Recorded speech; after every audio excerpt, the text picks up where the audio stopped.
Hello বন্ধুরা, আপনাদের স্বাগত জানাই বাংলা মেডিসিন রিভিউ ইউটিউব চ্যানেলে। তো আজকের মেডিসিন রিভিউয়ে এমন একটি সিরাপ সম্পর্কে আলোচনা করব যেটি সম্পর্কে জানাটা ভীষণই জরুরি। বিশেষ করে যদি আপনার বাড়িতে ছোট কোনো বাচ্চা থাকে আর সেই বাচ্চার কৃমির সমস্যা দেখা দেয়। তো আজকে জানবো এর সঠিক ব্যবহার সম্পর্কে, এর সঠিক ডোজ সম্পর্কে, কি কি সাইড ইফেক্ট দেখা যায় এই সিরাপটি খেলে, কি কি সাবধানতার সাথে এই সিরাপটিকে খাওয়াতে হয় বাচ্চাদের, এছাড়াও এর মোড অফ অ্যাকশন সম্পর্কে, অর্থাৎ এটি আমাদের শরীরে কিভাবে কাজ করে। তো তার আগে আপনি যদি আমার চ্যানেলে নতুন হয়ে থাকেন, প্লিজ চ্যানেলটিকে সাবস্ক্রাইব করে সম্পূর্ণ ভিডিওটি দেখতে থাকুন। তো আজকের আলোচ্য বিষয় যে সিরাপটিকে নিয়ে, যেটা গ্ল্যাক্সোস্মিথক্লাইন কোম্পানির জেন্টেল সিরাপ, যার মূল উপাদান হলো অ্যালবেন্ডাজল। তো এই অ্যালবেন্ডাজল একটি অ্যান্টি হেলমেন্থিক গ্রুপের ড্রাগ।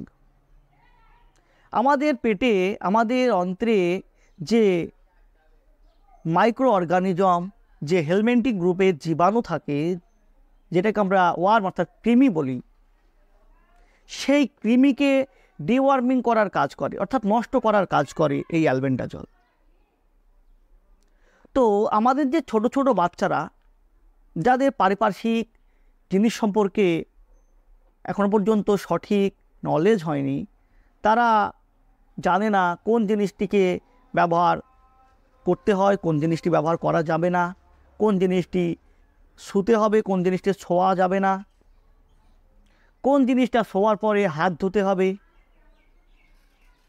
তাছাড়া আরেকটি সমস্যা দেখা যায় আমাদের গ্রামাঞ্চলের ক্ষেত্রে, যে গ্রামাঞ্চলের বাচ্চারা ধুলো বালি মাটি নিয়ে খেলা করে এবং তারা খেলা করার পরে হাত না ধুয়েই হয়তো কোনো খাবার খাচ্ছে, যার ফলে কি হয় যে এই ওয়ার্মের, এই কৃমির লার্ভা অর্থাৎ ডিম সেই খাবারের মাধ্যমে তাদের শরীরে, তাদের পেটে প্রবেশ করে এবং পেটে গিয়ে তারা বংশবিস্তার শুরু করে।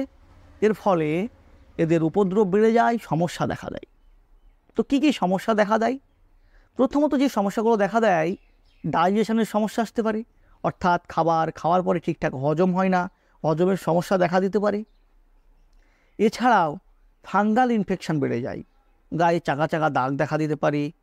তাছাড়া রক্তাল্পতা দেখা দিতে পারে, ব্লাড ফর্মেশন কমে যায়, আয়রন লেভেল কমে যায়। কারণ এই যে ওয়ার্ম, এই যে কৃমি আমাদের ইন্টেস্টাইনে বসে রক্ত চুষে খায়, আমাদের শরীর থেকে নিউট্রিশন গ্রহণ করে, যার ফলে আমাদের বাচ্চাদের শরীরে কোনো উন্নতি থাকে না খাবার পরেও, ঠিকঠাক ডায়েট করার পরেও।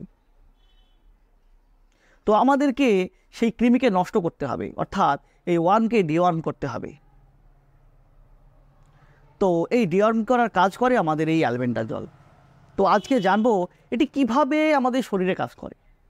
তো আমরা যদি দেখি যে কৃমির তাদের শরীরের স্ট্রাকচার, তারা গোল গোল রিংয়ের মতো স্ট্রাকচার নিয়ে তৈরি, খণ্ডে খণ্ডে তৈরি, আর তারা তাদের শরীরকে মাল্টিপ্লিকেশন করে তারা বংশবিস্তার করে।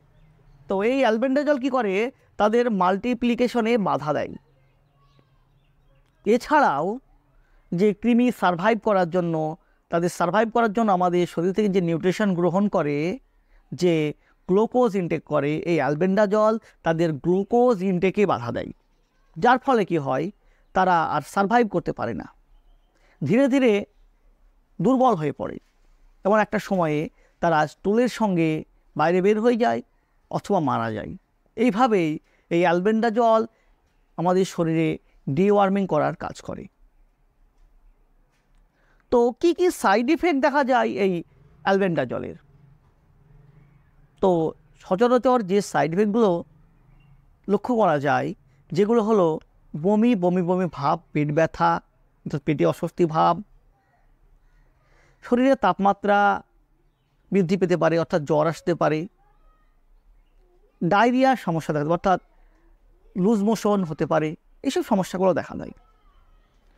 তবে সব ক্ষেত্রে দেখা কিন্তু দেয় না, কিছু কিছু ব্যক্তির ক্ষেত্রে, কিছু কিছু বাচ্চাদের ক্ষেত্রে এই সমস্যাগুলো দেখা দেয়। তো ডোজ সম্পর্কে বলতে গেলে, যদি আপনার বাচ্চা 3 থেকে 4 বছরের উপরে হয় তাহলে এই সিঙ্গেল প্যাক ডোজ 10 ml একেবারে রাত্রিবেলায় খাওয়ানোর পরে খাই দিতে পারেন। আর বাচ্চা যদি 3 বছরের নিচে অর্থাৎ 2 বছরের উপরে হয় সেক্ষেত্রে আপনি 5 ml আজ খাইয়ে 1 সপ্তাহ পরে আবার 5 ml খাওয়াতে পারেন। তবে এক্ষেত্রে ডাক্তারবাবুর পরামর্শে খাওয়ানোটাই সবথেকে ভালো হবে, কারণ আপনার ডাক্তারবাবুর আপনার বাচ্চার সম্পর্কে সঠিক জেনে তিনি একটি ডোজ নির্ধারণ করে দেবেন, সেই ডোজে আপনি বাচ্চাকে খাওয়াবেন।